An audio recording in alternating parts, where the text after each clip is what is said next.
been a national holiday in Pakistan when Pakistan became an independent nation of more than 70 million. Pakistan is a country split in two. West Pakistan, separated by 1,000 miles of another nation, the Republic. The people of West Pakistan and the people of East Pakistan speak different languages, live in different climates, eat different foods, but they pray to God in the same way. Most of them are Muslims. It is the Muslim faith which holds the nation together. The people of Pakistan have built a new nation in an old land.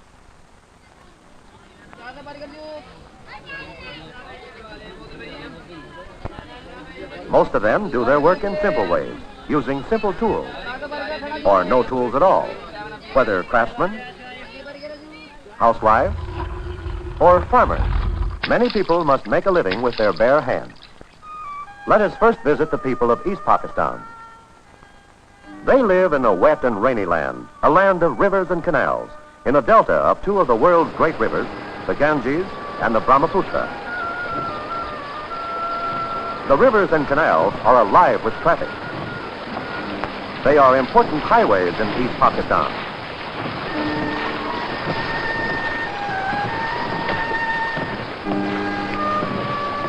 Along the canals, boats serve as homes to many families. By boats of worship. By boat, they carry goods to market. In the water, they raise their crops. Rice is their principal food. Of rice are planted by hand. And at harvest time, oxen and people thresh the rice with their feet. The machine age has not yet come to the farmers of East Pakistan.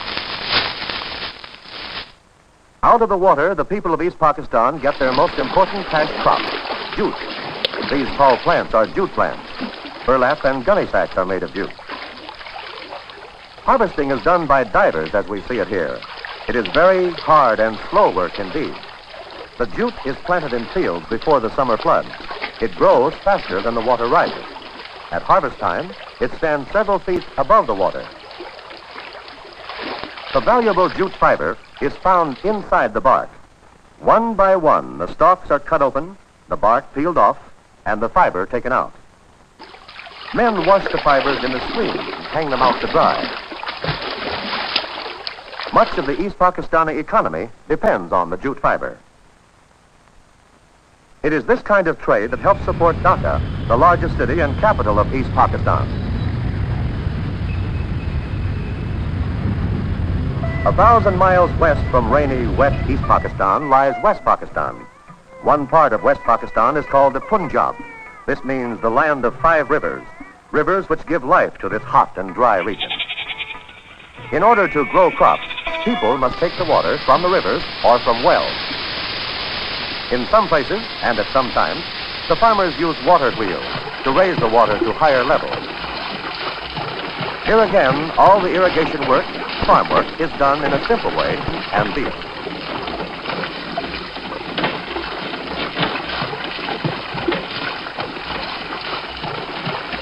Farm tools are simple. A wooden drag is used to crush the soil.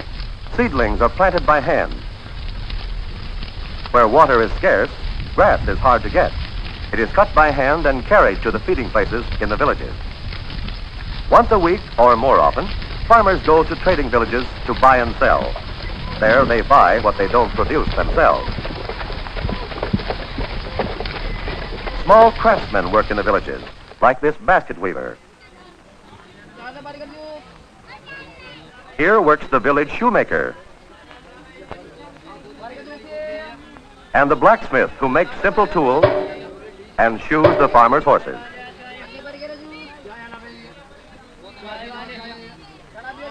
Because water is scarce, laundry is brought to the river villages to be washed by the dhobi, the laundromat.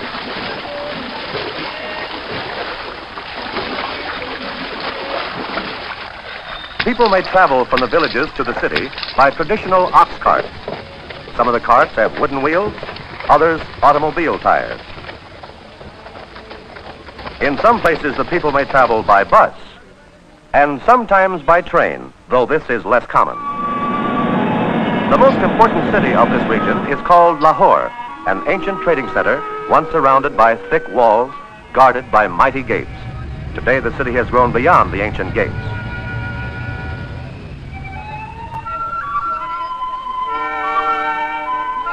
Pakistan's most beautiful mosque is in Lahore, and many pilgrims come here to worship.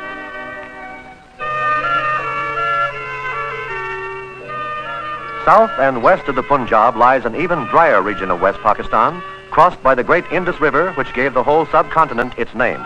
The capital of Pakistan, Karachi, lies in this region. This desert area is the land of camels. Camel caravans travel for many miles across the desert to the big marketplaces. They may stop at small oases like this one for food and water. Camel drivers usually eat in the open next to their animals. An oasis is also a place of simple farming. Where there is enough water, peasants cultivate the desert soil and irrigate it.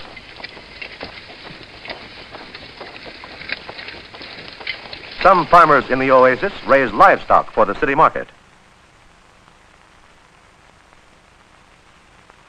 Cows are kept in the village near the wells, and their milk is sold in the big city of Karachi.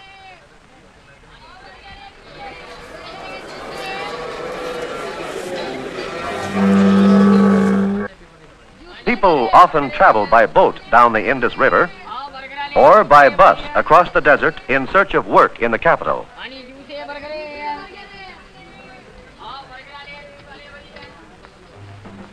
Karachi is the capital of Pakistan, situated on the coast a short distance from the mouth of the Indus River. In some ways, Karachi is a modern city. It has several bright new buildings that do not seem to belong to this old land. The camel and the bicycle fight their way through the narrow, crowded streets of the capital. The camel is a beast of burden in Karachi.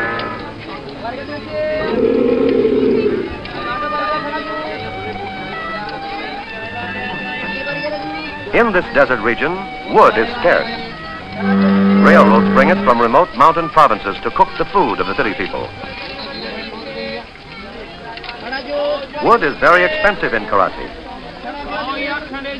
Lumber for construction also comes from faraway forest provinces. These large timbers probably are shaped by hand. So in the city, as well as in the country, there are signs of simple living and handwork, as well as signs of the modern.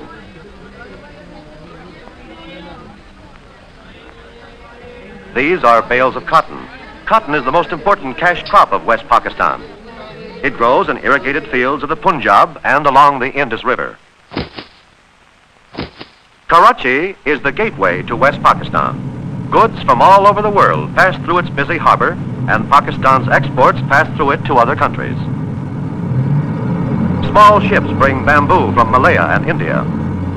Bamboo sticks are a popular and cheap building material for the poor.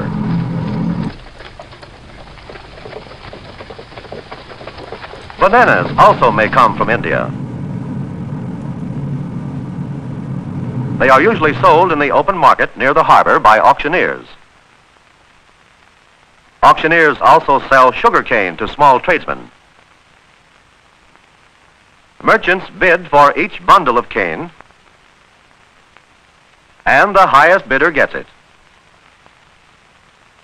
Tradesmen carry the sugarcane to their street shops, where they cut the cane into small pieces and sell it as candy.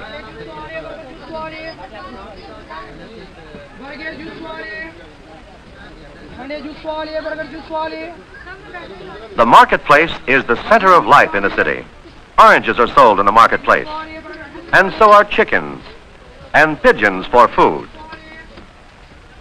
A street vendor may carry his whole store around his neck. The baker prepares chapati in the streets. Chapati is a popular form of bread in Pakistan. Fish are cut and dried on the marketplace, and often fried on the spot and sold to the people who come to the city.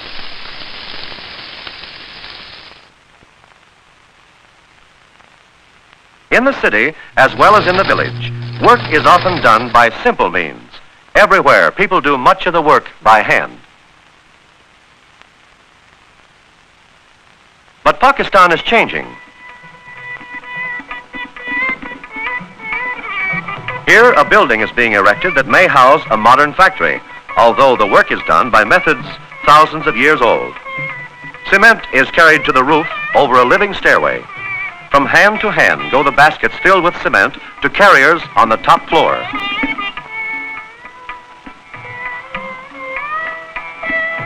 The buildings in the background have all been built in this simple manner. In front of them are the shacks of the workers and the jobless who cannot afford to live in apartments. So we have seen that East Pakistan is the land of river deltas and humid climate, and the Punjab in West Pakistan is an area of irrigated fields and water wheels, while the Karachi area is the desert home of the camel. And all of these regions are tied into one country by the faith of Muhammad.